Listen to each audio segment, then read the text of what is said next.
Почитувани и добар ден. Пари, лекари специјалисти, опрема и медицински материјал хронично недостигаат во македонскиот здравствен систем. Пациентите се жалат дека со месеци чекаат на слободен термин за одредени специјалистички прегледи. Од друга страна пак лекарите бараат да се вработат повеќе колеги за да можат да им ја пружат навреме потребната нега на пациентите, за да не се насочуваат сите пациенти од државата во скопските клиники, туку да ја добијат потребната здравствена услуга во близина на местото на живење. Нетоложените проблеми во македонското здравство го отежнуваат пристапот до здравствени услуги за сите пациенти. Ако докторот ви напипа јазот, за да откриете дали е тоа рак, ќе треба да чекате најмалку 1 месец за биопсија. Биопсија може да се направи само во 2 болници во Скопје: Институтот за радиологија и Градската општа болница 8 септември. Тоа значи дека пациентите од натрешноста, освен што ќе чекаат, ќе треба да поминат и стотина километри за да стигнат до таа здравствена услуга во главниот град. Но доволно термини нема ни за специјалистичките прегледи во скопските клиники. Тешко на тие од надвор што идат, иначе ние тука што сме и да чекаме, пак ама тешко за овие што. Држава, добро и толку. Хајде. Ја и не знам кога ги ослободува термините, тоа матичните и специјалистите знаат. Требаш да реагираш на време, а има термини, тие денови да ги фатиш. 1 месец. Малко може да правим. Па зависи за кој што. Нели, обичен преглед, се обичен преглед, ама чекаш за операција, тоа е нормално дека чекаш. Недостигот на лекари специјалисти е проблем и за самите лекари. Немладиот хирург во Кочанската болница вели дека тоа им ја отежнува многу работата. Немаме готови специјалисти, да речам, на дофат, значи за да може да работи хирургијата, е тимска работа и потребно е да работи тим. И тука е, да речам, еден од проблемите. Значи, и да сакаме, например, да работиме, ни треба колега кој ќе би ја покрил амбулантата, значи зитни случаи. Незината колешка од Велес, матичната лекарка Лилија Чолакова Дервишова, забележува дека и недостигот на опрема и медицински материјал е една од причините поради која се шетаат пациентите до Скопје.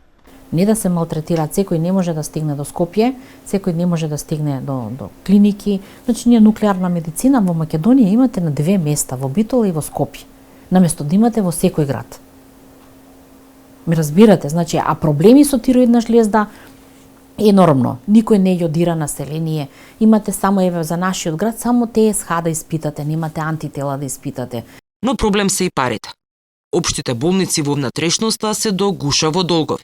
Но тие не се единствени со долгови. Сите клиники и болници за минатата година заедно должат речиси 100 милиони евра. Пандемијата со COVID-19 речиси задвојни им ги зголеми сметките на сите болници и клиники. Но тие и пред корона кризата веќе беа во долгови. Од Министерството за здравство за ваквата ситуација само кусо коментираат. Одблизу ја следиме работата на сите јавно здравствени установи и соодветни служби, ги следат аспектите како од функционирањето на установите, од стручен аспект, така и од финансиски аспект. Ревизорот при чешлањето на сметките на болниците и на Фондот за здравство утврдил дека една од причините за тоа лежи во несменетиот ценовник, според кој многу поевтино од вистинската вредност им ги плаќаат здравствените услуги на болниците. Во меѓувреме македонските граѓани плаќаат придонеси за здравствено осигурување, но не ги добиваат во целост здравствените услуги за кои плаќаат. Македонија и Словенија имаат неколку заеднички работи. Да рече иста територија и број на жители, но и слична поставеност на здравствениот систем. Например, во двете земји има по 14 општи болници.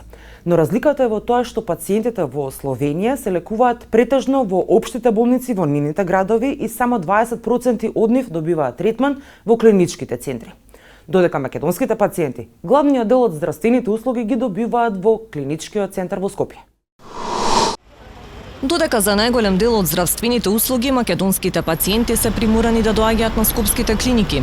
Во Словенија, например, земја слична по големина на Македонија, пациентите си завршуваат работа во здравствените домови во близина на нивното место на живење. Само 1/5 од словеничките пациенти се лекуваат во клиничките центри, и тоа само оние кои бараат мултидисциплинарен пристап. Ова за Радио Слободна Европа го раскажува докторката Хатија Исмаили. Родена во Гостивара, веќе 20 години работи како гинеколог во Словенија. Покривена е целата земја, Словенија е мала исто као Македонија, 2 милиони луѓе, е покривена целиот регион со болници, има 14 болници, така да не е обременуван например, као Скопје, не е бројнуван Лјубљана. Значи има два клинични центра, Марибор и Лјубљана, таму посебно иде само 20% од она што го радиме ние во маливе болници. Ваква слична поставеност на здравствениот систем има и во Македонија, но македонските лекари велат е нефункционален. Проблемот лежи во недостиг на волја, стратегија и добра организација, вели доктор Божидар Кочовски од Асоциацијата на млади лекари и специјализанти. Децентрализацијата ние споменавме и ја понудивме како модел кој што би бил да се постави на регионални болници, значи регионализација, во која што ќе се формира неколку центри кои што ќе можат да обезбедат здравствени услуги од покомплексен тип, кои што ќе можат да интегрираат повеќе и апаратура и професионалци од различни видови области. Голем дел од македонските пациенти кои мораат да чекаат за термин на државно, одлучуваат да си платат во приватните клиники. За разлика од нив, словеничките пациенти речиси сите здравствени услуги ги добиваат навремено и без врски, вели доктор Исмаили. Ако случајно јас даднам еден пациент пред редом, некој кој го познам, например, сега карикирам, и тоа проверуваат. Зашто? И може да плати казна јас и пациентот, и мора да има добар разлог зашто е оставен пред ред. Зашто све иде компјутерски, све иде на нарачање, и тоа може да го видат и пациентиве, и здравствена лекарска комора. Врските по дароците во плик корупцијата во здравството може да се намалат со казнување и со заштита на свиркачите, вели доктор Кочовски. Но тој лоцира и друг сериозен проблем. Просечната старост на лекарите кои што работат во примарната здравствена заштита е над 55 години. Имаме недостиг на педиатри, имаме недостиг на фамилиарни лекари во многу области, и сето тоа креира едно не само незадоволство, него една дупка во здравствената заштита која што ја добиваат пациентите. Доктор Исмаили, која пред 2 години во Словенија беше избрана за најдобар доктор, вели дека лекарите таму мора постојано да ги надоградуваат своите вештини. Тоа им го возможуваат болниците, а целта е да бидат во тек со новите методи и развојот во медицината. Овде се истражува, нема направио си грешка и да се не следи тоа. Овде се истражува, секоја грешка ми имаме секој месец, ако добил кри, ако нешто не има компликација, зашто, како, што мора да направи други пат. Ако ти не си способен, немој више да правиш операција, не може нити една операција да ти иде лоша и да се не секираш за тоа.